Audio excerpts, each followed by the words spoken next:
നമസ്കാരം. അധ്യായം 8 election and democracy, തെരഞ്ഞെടുപ്പും ജനാധിപത്യവും. ഇന്ത്യ ഒരു ജനാധിപത്യ രാജ്യമാണ്. ലോകത്തിലെ ഏറ്റവും വലിയ ജനാധിപത്യ രാജ്യമാണ്. വിജയകരമായ രീതിയിൽ 75-ലധികം വർഷമായി ജനാധിപത്യം മുന്നോട്ട് കൊണ്ടുപോയിക്കൊണ്ടിരിക്കുന്ന ഒരു രാജ്യമാണ്. അപ്പോ അങ്ങനെ ജനാധിപത്യം നിലനിൽക്കുന്ന ഒരു രാജ്യത്ത് തീർച്ചയായും തെരഞ്ഞെടുപ്പുകൾക്ക് വലിയ പ്രാധാന്യമുണ്ട്. ജനാധിപത്യം പൂർണ്ണമാകണമെങ്കിൽ elections, free and fair elections നടന്നിരിക്കണം. എന്നാൽ മാത്രമേ ജനാധിപത്യം അല്ലെങ്കിൽ ഡെമോക്രസി പൂർണ്ണമായ അർത്ഥത്തിൽ പ്രാവർത്തികമാക്കാനായിട്ട് സാധിക്കത്തുള്ളൂ. ഇവിടെ നമുക്ക് ജനാധിപത്യത്തെക്കുറിച്ചും അതുപോലെ തെരഞ്ഞെടുപ്പിനെ കുറിച്ചുമാണ് പഠിക്കാനായിട്ടുള്ളത്. ഒന്നാമത്തെ ചോദ്യം, what were the importance of election in democratic system? ജനാധിപത്യ വ്യവസ്ഥിതിയിൽ തെരഞ്ഞെടുപ്പിന്റെ പ്രാധാന്യം എന്താണ്? ഉത്തരം, elections reflect the aspirations of the people. ജനങ്ങളുടെ താല്പര്യങ്ങൾ, അവരുടെ അഭിലാഷങ്ങൾ പ്രതിഫലിപ്പിക്കുന്നതാണ് തെരഞ്ഞെടുപ്പുകൾ. തെരഞ്ഞെടുപ്പിൽ നിരവധി സ്ഥാനാർത്ഥികൾ മത്സരിക്കും.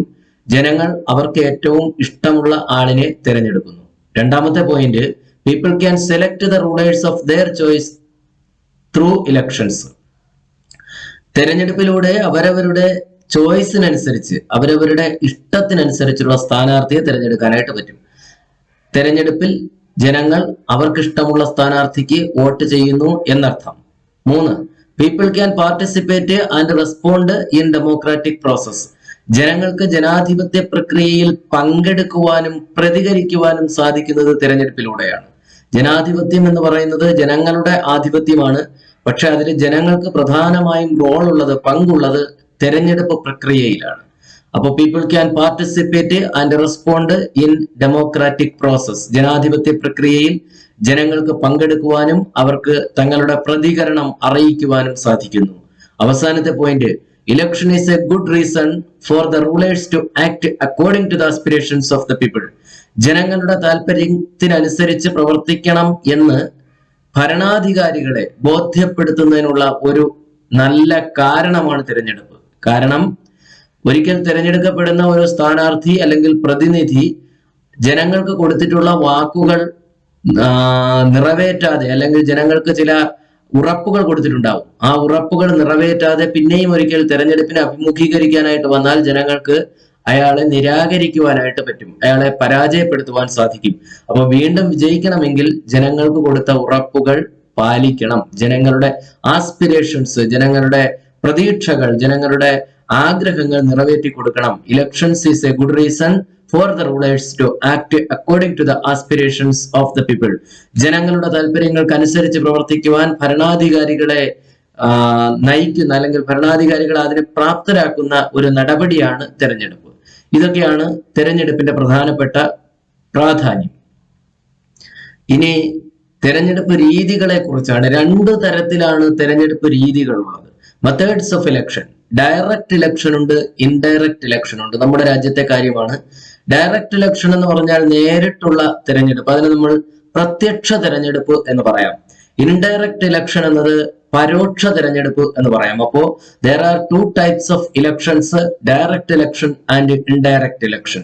എന്താണ് ഡയറക്റ്റ് ഇലക്ഷൻ എന്ന് ചോദിച്ചാൽ, ജനങ്ങൾ അല്ലെങ്കിൽ വോട്ടേഴ്സ് നേരിട്ട് പോയി വോട്ട് ചെയ്ത് സ്ഥാനാർത്ഥികളെ വിജയിപ്പിക്കുന്ന അല്ലെങ്കിൽ പ്രതിനിധികളെ തെരഞ്ഞെടുക്കുന്ന സമ്പ്രദായമാണ് ഡയറക്റ്റ് ഇലക്ഷൻ. നേരിട്ട് വോട്ട് ചെയ്യുന്നു, അതാണ് ഡയറക്റ്റ് ഇലക്ഷൻ. ഉദാഹരണം, ലോക്സഭാ തെരഞ്ഞെടുപ്പ്, ലോക്സഭാ തെരഞ്ഞെടുപ്പ്, അതേപോലെ ലെജിസ്ലേറ്റീവ് അസംബ്ലിയിലേക്കുള്ള തെരഞ്ഞെടുപ്പ്, MLA-മാരെ തിരഞ്ഞെടുക്കുന്നത്, സംസ്ഥാന നിയമസഭാ അംഗങ്ങളെ തിരഞ്ഞെടുക്കുന്നത്, ലോക്കൽ സെൽഫ് ഗവൺമെന്റുകൾ, പഞ്ചായത്ത്, മുനിസിപ്പാലിറ്റി, കോർപ്പറേഷൻ, ഇങ്ങനെയൊക്കെയുള്ള തെരഞ്ഞെടുപ്പുകൾ. ഇതെല്ലാം തന്നെ ജനങ്ങൾ നേരിട്ട് പോളിംഗ് ബൂത്തിലേക്ക് പോവുകയും വോട്ട് രേഖപ്പെടുത്തുകയും ചെയ്യുന്നതാണ്. ഇത്തരത്തിലുള്ള തെരഞ്ഞെടുപ്പുകളെ നമുക്ക് ഡയറക്റ്റ് ഇലക്ഷൻസ് എന്ന് പറയാം. അടുത്തത് ഇൻഡയറക്റ്റ് ഇലക്ഷൻ ആണ്. ഇൻഡയറക്റ്റ് ഇലക്ഷൻ എന്ന് പറഞ്ഞാൽ പരോക്ഷമായ തെരഞ്ഞെടുപ്പ്. പരോക്ഷമായ തെരഞ്ഞെടുപ്പ് എന്നതുകൊണ്ട് അർത്ഥമാക്കുന്നത് ജനങ്ങൾ അല്ലെങ്കിൽ വോട്ടേഴ്സ് നേരിട്ട് പോകുന്നില്ല, ജനങ്ങൾ പോയി വോട്ട് ചെയ്യുന്നില്ല. പക്ഷേ അവർ തെരഞ്ഞെടുത്തയച്ച പ്രതിനിധികൾ അവർക്ക് വേണ്ടി വോട്ട് ചെയ്യുന്നു. അതാണ് ഇൻഡയറക്റ്റ് ഇലക്ഷൻ. ഉദാഹരണം, പ്രസിഡന്റ് തെരഞ്ഞെടുപ്പ്. പ്രസിഡന്റിനെ തിരഞ്ഞെടുക്കുമ്പോൾ ജനങ്ങൾ ആരും പോയി വോട്ട് ചെയ്യുന്നില്ല. പകരം പ്രസിഡന്റിനെ തിരഞ്ഞെടുക്കുന്നത് ഒരു ഇലക്ടറൽ കോളേജാണ്. അപ്പോ അതായത് ലോക്സഭയിലെയും അതേപോലെ നിയമസഭകളിലെയും തെരഞ്ഞെടുക്കപ്പെട്ട അംഗങ്ങളാണ് പ്രസിഡന്റിനെ തെരഞ്ഞെടുക്കുന്നതിന് വേണ്ടി വോട്ട് ചെയ്യുന്നത്. അപ്പോ ഇത്തരത്തിൽ പ്രസിഡന്റിനെ തെരഞ്ഞെടുക്കുന്നത് ഇൻഡയറക്റ്റ് ഇലക്ഷൻ ആണ്, വൈസ് പ്രസിഡന്റിനെ തെരഞ്ഞെടുക്കുന്നത് ഇൻഡയറക്റ്റ് ഇലക്ഷൻ ആണ്, രാജ്യസഭ അംഗങ്ങളെ തെരഞ്ഞെടുക്കുന്നത് members of Rajya Sabha were also elected through indirect election, അവരും ഇൻഡയറക്റ്റ് ഇലക്ഷനിലൂടെയാണ് തിരഞ്ഞെടുക്കുന്നത്. അപ്പോൾ ഇതാണ് മെത്തേഡ്സ് ഓഫ് ഇലക്ഷൻ എന്ന് പറയുന്നത്, direct election and indirect election. Examples ഓർക്കുക. ഡയറക്റ്റ് ഇലക്ഷനുള്ള examples Lok Sabha, state legislative assemblies, local self governments. Indirect ഇലക്ഷനുള്ള examples president, vice president, Rajya Sabha members. അത് കഴിഞ്ഞാൽ അടുത്ത പ്രധാനപ്പെട്ടത് സിമ്പിൾ മെജോറിറ്റി സിസ്റ്റം എന്നുള്ളതാണ്. നമ്മുടെ ഇന്ത്യയിൽ നമ്മൾ ഫോളോ ചെയ്യുന്ന രീതി സിമ്പിൾ മെജോറിറ്റി സിസ്റ്റം ആണ്. നമ്മുടെ എല്ലാ ഇലക്ഷൻസിലും സിമ്പിൾ മെജോറിറ്റി സിസ്റ്റം ആണ്. എന്താണ് simple majority system? According to this system elections are held in the following manner. ഇനി പറയാൻ പോകുന്ന രീതിയിലാണ് സിമ്പിൾ മെജോറിറ്റി സിസ്റ്റത്തിൽ തെരഞ്ഞെടുപ്പ് നടക്കുന്നത്. സിമ്പിൾ മെജോറിറ്റി എന്താണെന്ന് ചോദിച്ചാൽ അത് വളരെ എളുപ്പത്തിൽ മനസ്സിലാക്കാം. 50 പേര് വോട്ട് ചെയ്യാനായിട്ട് പോകുന്നു എന്ന് കരുതുക. 50 പേര് വോട്ട് ചെയ്താൽ 26 പേർ ഏത് സ്ഥാനാർത്ഥിക്ക് വോട്ട് ചെയ്യുന്നുവോ അയാൾ ജയിക്കുന്നു. ചുരുക്കി പറഞ്ഞാൽ പകുതിയിലധികം വോട്ട് നേടുന്ന സ്ഥാനാർത്ഥി വിജയിക്കുന്നു. ഇതിനാണ് സിമ്പിൾ മെജോറിറ്റി എന്ന് പറയുക. 50 പേര് പോയി വോട്ട് ചെയ്താൽ 26 വോട്ട് കിട്ടിയ ആൾ ജയിക്കുന്നു. 10 പേര് വോട്ട് ചെയ്താൽ 6 വോട്ട് നേടിയ ആൾ വിജയിക്കുന്നു. ഇതിനാണ് സിമ്പിൾ മെജോറിറ്റി എന്ന് പറയുക. ഇനി അതിന്റെ രീതികൾ എന്തൊക്കെയാണ് എന്ന് നമുക്ക് നോക്കാം. The country is divided into various electoral districts known as constituencies. Simple majority സിസ്റ്റത്തിൽ തിരഞ്ഞെടുപ്പ് നടക്കുമ്പോൾ നമ്മുടെ രാജ്യം ഒറ്റ യൂണിറ്റ് ആയിട്ട് നമുക്ക് തിരഞ്ഞെടുപ്പ് നടത്താനായിട്ട് പറ്റത്തില്ല. അതുകൊണ്ട് തന്നെ രാജ്യത്തെ നിരവധി ഇലക്ട്രൽ ഡിസ്ട്രിക്റ്റുകളായിട്ട് തിരിച്ചിട്ടുണ്ട്. അങ്ങനെയുള്ള ഇലക്ട്രൽ ഡിസ്ട്രിക്റ്റുകളെ നമ്മൾ കോൺസ്റ്റിറ്റ്യുവൻസി എന്ന് പറയുന്നു, അല്ലെങ്കിൽ നിയോജക മണ്ഡലം എന്ന് പറയുന്നു. One representative is elected from one constituency. ഒരു കോൺസ്റ്റിറ്റ്യുവൻസിയിൽ നിന്ന്, ഒരു നിയോജക മണ്ഡലത്തിൽ നിന്ന് ഒരു സ്ഥാനാർത്ഥിയെ തിരഞ്ഞെടുക്കുന്നു. Any number of candidates can contest. എത്ര പേർക്ക് വേണമെങ്കിലും മത്സരിക്കാനായിട്ട് സാധിക്കും, പക്ഷെ ഒരാളിന് മാത്രമേ വിജയിക്കാൻ പറ്റൂ. The candidate who gets the highest number of votes is elected. ഏറ്റവും കൂടുതൽ വോട്ട് നേടുന്ന സ്ഥാനാർത്ഥി വിജയിക്കുന്നു. അതാണ് simple majority system. Simple majority system is simple and easy to manage. So majority of the democratic nations in the world have adopted a simple majority system. വളരെ എളുപ്പമുള്ളതും manage ചെയ്തുകൊണ്ട് പോകുന്നതിന് easy ആയിട്ടുള്ളതുമാണ് simple majority system. അതുകൊണ്ട് തന്നെ ലോകത്തിലെ ഭൂരിപക്ഷം ജനാധിപത്യ രാജ്യങ്ങളും പിന്തുടരുന്നത് സിമ്പിൾ മെജോറിറ്റി സിസ്റ്റമാണ്. ചിലപ്പോൾ പരീക്ഷയ്ക്ക് ചോദിക്കാം, എന്തുകൊണ്ടാണ് ഡെമോക്രാറ്റിക് നാഷൻസ് എല്ലാം, അല്ലെങ്കിൽ most of the democratic nations followed simple majority system? Why? എന്തുകൊണ്ടാണ് ഭൂരിപക്ഷം ജനാധിപത്യ രാജ്യങ്ങളും സിമ്പിൾ മെജോറിറ്റി സിസ്റ്റം ഫോളോ ചെയ്യുന്നത്? ഉത്തരം വളരെ simple. Simple majority system is simple and easy to manage. So most of the democratic nations following simple majority system. അത് കഴിഞ്ഞാൽ അടുത്ത് നമുക്ക് പഠിക്കാനായിട്ടുള്ളത് പ്രൊപ്പോർഷണൽ റെപ്രസെന്റേഷൻ എന്ന് പറയുന്നതാണ്. അതായത് പലതരത്തിലുള്ള തിരഞ്ഞെടുപ്പ് ഉണ്ടെന്ന് പറഞ്ഞു. അതിൽ നമ്മൾ സിമ്പിൾ മെജോറിറ്റി സിസ്റ്റത്തെ കുറിച്ച് ഇപ്പൊ പറഞ്ഞു. അതുപോലെ മറ്റൊരു രീതിയാണ് PR സിസ്റ്റം എന്ന് പറയുന്നത്, അല്ലെങ്കിൽ പ്രൊപ്പോർഷണൽ റെപ്രസെന്റേഷൻ എന്നതിന് പറയും. എന്താണെന്ന് നോക്കാം. In India, proportional representation is adopted to elect the president, vice president and the members of Rajya Sabha, where we follow indirect election. സാധാരണഗതിയിൽ ഇൻഡയറക്റ്റ് ഇലക്ഷൻ ഫോളോ ചെയ്യുന്ന ചില സന്ദർഭങ്ങളിൽ പ്രസിഡന്റിനെ തിരഞ്ഞെടുക്കുന്നതിൽ, വൈസ് പ്രസിഡന്റ് തിരഞ്ഞെടുപ്പ്, രാജ്യസഭാ മെമ്പേഴ്സിനെ തിരഞ്ഞെടുക്കുന്ന സന്ദർഭങ്ങളിലൊക്കെയാണ് നമ്മൾ ഇന്ത്യയിൽ PR സിസ്റ്റം ഫോളോ ചെയ്യുന്നത്. In India, MLAs of state legislative assemblies from each state elect members of the Rajya Sabha in proportion to their strength in the state legislative assemblies. At each political party can elect representative to Rajya Sabha. ഒരു നിയമസഭയിൽ, ഒരു സംസ്ഥാനത്തിന്റെ നിയമസഭയിൽ ഒരു political പാർട്ടിക്ക് എത്ര MLAമാരുണ്ട് എന്ന അനുപാതം അനുസരിച്ച് ആ പൊളിറ്റിക്കൽ പാർട്ടിക്ക് രാജ്യസഭയിലേക്ക് അംഗങ്ങളെ തിരഞ്ഞെടുത്ത് അയക്കാം. ഇതാണ് ആനുപാതിക പ്രാതിനിധ്യം. അനുപാതത്തിനനുസരിച്ച് കൂടുതൽ MLAമാരുള്ളവർക്ക് കൂടുതൽ രാജ്യസഭാംഗങ്ങൾ, കുറച്ച് MLAമാരുള്ള പാർട്ടിക്ക് വളരെ കുറച്ച് രാജ്യസഭാംഗം. ഇതാണ് അനുപാതത്തിനനുസരിച്ച്. അതിനാണ് പ്രൊപ്പോർഷണൽ റെപ്രസെന്റേഷൻ അല്ലെങ്കിൽ PR സിസ്റ്റം എന്ന് പറയുന്നത്. അടുത്തത് കോൺസ്റ്റിറ്റ്യുവൻസീസ് ആണ്. നമ്മുടെ രാജ്യത്ത് തെരഞ്ഞെടുപ്പ് നടക്കുമ്പോൾ രാജ്യത്തെ നിരവധി യൂണിറ്റുകളായിട്ട് തിരിച്ചിട്ടുണ്ടെന്ന് പറഞ്ഞു. അങ്ങനെയുള്ള യൂണിറ്റുകളെ നമ്മൾ കോൺസ്റ്റിറ്റ്യുവൻസീസ് എന്ന് പറയും.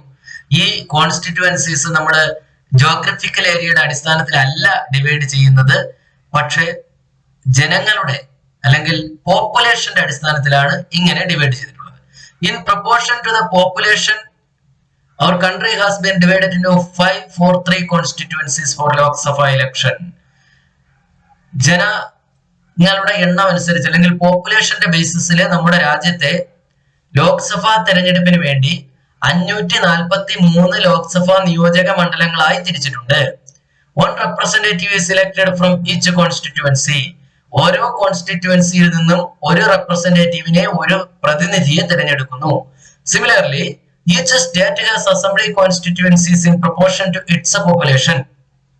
അതേപോലെ തന്നെ ഓരോ സ്റ്റേറ്റിലും ആ സ്റ്റേറ്റിലെ ജനസംഖ്യയ്ക്ക് ആനുപാതികമായിട്ട് കോൺസ്റ്റിറ്റ്യുവൻസീസ് ഉണ്ടാവും. സ്റ്റേറ്റ് അസംബ്ലിയിലേക്കുള്ള കോൺസ്റ്റിറ്റ്യുവൻസീസ് ഉണ്ടാവും. At present Kerala has 20 Lok Sabha constituencies and 140 assembly constituencies. ഇന്ന് നമ്മൾ കേരളത്തിന്റെ സ്ഥിതി പരിശോധിച്ചാൽ കേരളത്തിൽ നിയമസഭയിലേക്ക് 140 നിയോജക മണ്ഡലങ്ങളാണുള്ളത്. നമ്മുടെ നിയമസഭയിൽ 140 നിയോജക മണ്ഡലങ്ങളായി കേരളത്തെ വിഭജിച്ചിട്ടുണ്ട്. അതേപോലെ പാർലമെന്റ് തെരഞ്ഞെടുപ്പിൽ 20 ലോക്സഭാ മണ്ഡലങ്ങൾ കേരളത്തിലുണ്ട്. ആകെ 543 ഇന്ത്യയിലുണ്ട്. അതിൽ 20 കോൺസ്റ്റിറ്റ്യുവൻസീസ് കേരളത്തിലാണ്. അപ്പൊ കേരളത്തിൽ 20 ലോക്സഭാ കോൺസ്റ്റിറ്റ്യുവൻസീസും 140 അസംബ്ലി കോൺസ്റ്റിറ്റ്യുവൻസീസും ഉണ്ട്. അതിൽ ചിലത് റിസർവ്ഡ് കോൺസ്റ്റിറ്റ്യുവൻസീസ് ആണ്. എന്താണ് റിസർവ്ഡ് കോൺസ്റ്റിറ്റ്യുവൻസീസ് എന്നുള്ളത് ഇനി നോക്കാം. നമ്മുടെ ഭരണഘടനയിൽ വളരെ വ്യക്തമായി പറഞ്ഞിട്ടുള്ള ഒരു കാര്യമാണ് റിസർവ്ഡ് കോൺസ്റ്റിറ്റ്യുവൻസീസ് എന്നുള്ളത്. Accordingly seats have been reserved in Lok Sabha and state assemblies four scheduled caste and scheduled tribes on proportion to their population. Only those belong to the reserved category can contest in elections from reserved constituencies. നമ്മുടെ രാജ്യത്ത് scheduled caste, scheduled tribe വിഭാഗത്തിൽപ്പെട്ട ആളുകളുണ്ട്. അവർക്ക് വേണ്ടി ചില constituencies reserve ചെയ്ത് വെച്ചിരിക്കുന്നു. 543 constituencies പാർലമെന്റിലേക്ക് ഉണ്ടെന്ന് നമ്മൾ പറഞ്ഞു. ആ 543 കോൺസ്റ്റിറ്റ്യുവൻസീസിൽ ചിലതും ഓരോ സംസ്ഥാനത്തുമുള്ള നിയമസഭാ നിയോജക മണ്ഡലങ്ങളിൽ നിശ്ചിത എണ്ണവും ഷെഡ്യൂൾഡ് കാസ്റ്റുകൾക്കും ഷെഡ്യൂൾഡ് ട്രൈബുകൾക്കും മാത്രമായി സംവരണം ചെയ്തു വെച്ചിരിക്കുന്നു. അങ്ങനെയുള്ള നിയോജക മണ്ഡലങ്ങളിൽ only those belongs to this reserved category can contest in elections. ഈ വിഭാഗങ്ങളിൽ പെടുന്നവർക്ക് മാത്രമേ തെരഞ്ഞെടുപ്പിൽ മത്സരിക്കാനായിട്ട് സാധിക്കുകയുള്ളൂ. ഒന്നുകിൽ ഷെഡ്യൂൾഡ് കാസ്റ്റ് ആയിരിക്കണം, അല്ലെങ്കിൽ ഷെഡ്യൂൾഡ് ട്രൈബ് ആയിരിക്കണം. ഇവർക്ക് മാത്രമേ തെരഞ്ഞെടുപ്പിൽ മത്സരിക്കുവാൻ കഴിയൂ. അങ്ങനെ ഷെഡ്യൂൾഡ് കാസ്റ്റിന്, ഷെഡ്യൂൾഡ് ട്രൈബിന് മാത്രം മത്സരിക്കാനായി നീക്കി വെച്ചിരിക്കുന്ന കോൺസ്റ്റിറ്റ്യുവൻസീസിനെയാണ് നമ്മൾ റിസർവ്ഡ് കോൺസ്റ്റിറ്റ്യുവൻസീസ് എന്ന് പറയുക. അവർ people belonging to various categories can cast their votes. എല്ലാവർക്കും വോട്ട് ചെയ്യാനായിട്ട് സാധിക്കും, പക്ഷെ മത്സരിക്കാൻ പറ്റില്ല. In present 84 seats are reserved for the scheduled castes and 47 seats are reserved for scheduled tribes in Lok Sabha. 543 സീറ്റുകളിൽ 84 സീറ്റുകൾ ഷെഡ്യൂൾഡ് കാസ്റ്റുകൾക്കും 47 സീറ്റുകൾ ഷെഡ്യൂൾഡ് ട്രൈബ് വിഭാഗത്തിലുള്ളവർക്കുമായി ലോക്സഭാ തെരഞ്ഞെടുപ്പിൽ മാറ്റിവെച്ചിട്ടുണ്ട്. അത്രയുമാണ് റിസർവ് കോൺസ്റ്റിറ്റ്യുവൻസീസ് എന്നുള്ള ഭാഗത്ത് മനസ്സിലാക്കാനുള്ളത്. അത് കഴിഞ്ഞാൽ ഫ്രീ ആൻഡ് ഫെയർ ഇലക്ഷൻ എന്നുള്ളതാണ്. ഫ്രീ ആൻഡ് ഫെയർ ഇലക്ഷൻ എന്നതിന്റെ മലയാളം സ്വതന്ത്രവും നീതിപൂർവകവുമായ തെരഞ്ഞെടുപ്പ് എന്നാണ്. നമ്മുടെ രാജ്യത്ത് തെരഞ്ഞെടുപ്പ് സ്വതന്ത്രവും നീതിപൂർവകവുമായി നടത്തണം. അങ്ങനെ നടപ്പിലാക്കുന്നതിന് വേണ്ടിയിട്ട് ചില കാര്യങ്ങളൊക്കെ ഭരണഘടനയിൽ ഉറപ്പുവരുത്തിയിട്ടുണ്ട്. അപ്പോൾ സ്വതന്ത്രവും നീതിപൂർവകവുമായ തെരഞ്ഞെടുപ്പ് നടത്തുന്നതിന് എന്തൊക്കെ കാര്യങ്ങളാണ് ഭരണഘടനയിൽ പറഞ്ഞിട്ടുള്ളത് എന്നതാണ് നമുക്ക് പഠിക്കാനായിട്ടുള്ളത്. Free and fair elections. അതിനുവേണ്ടി ഒന്നാമത് പറഞ്ഞിരിക്കുന്ന കാര്യം യൂണിവേഴ്സൽ അഡൾട്ട് ഫ്രാഞ്ചൈസ് എന്നതാണ്. എന്താണ് യൂണിവേഴ്സൽ അഡൾട്ട് ഫ്രാഞ്ചൈസി എന്ന് പറഞ്ഞാല്? പ്രായപൂർത്തി വോട്ടവകാശം എന്ന് മലയാളത്തിൽ നമുക്ക് പറയാം. പ്രായപൂർത്തി വോട്ടവകാശം, അതായത് ലോകത്തെല്ലായിടത്തും വോട്ടവകാശം ഒരു നിശ്ചിത പ്രായത്തെ ബേസ് ചെയ്താണ് അനുവദിച്ചിരിക്കുന്നത്. ഇന്ത്യയിൽ 18 വയസ്സാണ്. ഇവിടെ നോക്കുക, The right of all adult citizens to vote, irrespective of caste, religion, race, language, sex, place of birth, etc. is universal adult franchise. എന്താണിത്? അതായത് നിശ്ചിത പ്രായപൂർത്തിയായ എല്ലാ ആളുകൾക്കും, എല്ലാവർക്കും വോട്ട് ചെയ്യാനുള്ള, എല്ലാ പൗരന്മാർക്കും വോട്ട് ചെയ്യാനുള്ള അവകാശം, irrespective of caste, religion, race, language, sex, place of birth etcetera, ജാതി, മതം, വർഗം, ഭാഷ, ലിംഗം, ജനന സ്ഥലം ഇവയുടെ ഒന്നും അടിസ്ഥാനത്തിൽ യാതൊരു തരത്തിലുള്ള വേർതിരിവുകൾ ഉണ്ടാവത്തില്ല. ഒരു നിശ്ചിത വയസ്സ് പൂർത്തിയായ, ഇന്ത്യയെ സംബന്ധിച്ചിടത്തോളം 18 വയസ്സാണ്. 18 വയസ്സ് പൂർത്തിയായ ഏതൊരു ഇന്ത്യൻ പൗരനും തെരഞ്ഞെടുപ്പിൽ വോട്ട് ചെയ്യാനായിട്ടുള്ള അവകാശമുണ്ട്. ഇതാണ് യൂണിവേഴ്സൽ അഡൾട്ട് ഫ്രാഞ്ചൈസ്, സാർവദേശീയ അല്ലെങ്കിൽ പ്രായപൂർത്തി വോട്ടവകാശം എന്ന് പറയുന്നത്. സർവമാണ്, അല്ലെങ്കിൽ ലോകം മുഴുവനും ഇത്തരത്തില് അംഗീകരിക്കപ്പെട്ടിട്ടുള്ളത്. അതുകൊണ്ടാണ് യൂണിവേഴ്സൽ എന്ന വാക്ക് കൂടി അതിൽ വരുന്നത്. അപ്പോ 18 വയസ്സ് പൂർത്തിയായ ഏതൊരു ഇന്ത്യൻ പൗരനും വോട്ട് ചെയ്യാനായിട്ടുള്ള അവകാശമുണ്ട്. ചിലർക്ക് വോട്ട് ചെയ്യാനായിട്ട് പറ്റത്തില്ല, അതിന് ചില ലിമിറ്റേഷൻസ് ഒക്കെ ഉണ്ട്, അത് പ്രത്യേകം പറഞ്ഞിട്ടുണ്ട്. രണ്ടാമത്തേത് the right to contest election ആണ്. തെരഞ്ഞെടുപ്പിൽ മത്സരിക്കാനുള്ള അവകാശമാണ്. Every citizen has the right to contest elections and become a representative of the people. ഏതൊരു ഇന്ത്യൻ പൗരനും തെരഞ്ഞെടുപ്പിൽ മത്സരിക്കാം, ജനപ്രതിനിധിയാവാനും പറ്റും. As per the representation of peoples act, every Indian citizen whose name is enrolled in the election roll has the right to contest elections if not disqualified otherwise.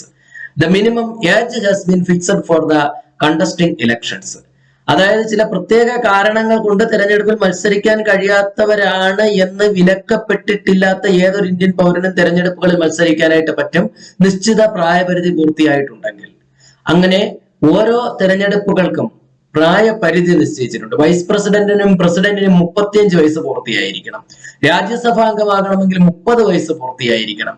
ലോക്സഭയിലോ അല്ലെങ്കിൽ state ലെജിസ്ലേറ്റീവിലോ അംഗമാകണമെങ്കിൽ 25 വയസ്സ് പൂർത്തിയായ ആളായിരിക്കണം. മുനിസിപ്പാലിറ്റിയിലും പഞ്ചായത്തിലും ഒക്കെ 21 വയസ്സ് മതി. ഇങ്ങനെ ഒരു പ്രായപൂർത്തി ഇതിന് പറഞ്ഞിട്ടുണ്ട്. അത് കഴിഞ്ഞാൽ മൂന്നാമത്തേത് ഇൻഡിപെൻഡന്റ് ഇലക്ഷൻ കമ്മീഷൻ, സ്വതന്ത്രമായ തെരഞ്ഞെടുപ്പ് കമ്മീഷൻ.